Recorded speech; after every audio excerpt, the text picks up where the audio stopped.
Hi అండి, నేను మీ బంగారంపల్లి village boy చూస్తున్నారండి. ఈరోజు మనం చూడండి ఎండి చేపలు. దీనికోసం మీకు చెప్తాను వివరంగా, ఓకేనా? సరిగ్గా చూడండి. దీన్ని తెలుగులో సార్ అంటారు, ఇంగ్లీష్లో టోనే ఫిష్. అర్థవుతుందండి.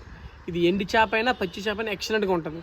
ఎండి చేప పచ్చడి చేసుకోవచ్చు, అలాగే కాల్చుకొని తినవచ్చు, ఇగురులాగా చేపల పులుసు కూడా పెట్టుకోవచ్చు. చాలా బాగుంటుంది అనమాట. చూడండి, ఇవి చిన్న చేపలు అన్నమాట. ఇవి కానగడత, ఇది మాగ, ఇది మాగలే, ఇవి జల్లలు అంటారు. సముద్రం చేప ఏదైనా సరే చూస్తున్నారా, ఇవి ఇలాగ ఆరబట్టడానికి కారణం ఏంటంటే, మామూలుగా ఆరేస్తే కాకలు ఎత్తిపోతాయని చెప్పేసి మా అమ్మగారు ఏం చేశారు చూసారా, దాని కన్నుల్లో పడి గుచ్చి మరి ఆరేసారు. చూస్తున్నారా, చూడండి ఒకసారి, సరిగ్గా చూడండి ఒకసారి. దీంట్లో కానగడత అంటారు అనమాట. ఈ కవర్ ఎందుకు కట్టారంటే, ఒకవేళ ఏమైనా కాకులు వచ్చినా సరే అవి దీని మీద వాలకుండా ఉండడం కోసం కవర్లు కడతారనమాట. అదే సౌండ్ వస్తుంది చూసారా, అలాగా. చూడండి, ఇవి చాలా టేస్ట్ ఉంటాయి, మంచి విటమిన్ ఉంటుంది అనమాట ఎండి చేపల్లో. అర్థమవుతుందండి, ఎండి చేప మంచి విటమిన్ ఉంటుంది. ఇలాంటి మరిన్ని వీడియోలు మన ఛానల్ వస్తాయి కాబట్టి చూసి వదులుకుంటా లైక్ చేయండి, షేర్ చేయండి, సపోర్ట్ చేయండి, మర్చిపోకండి. Please share, subscribe.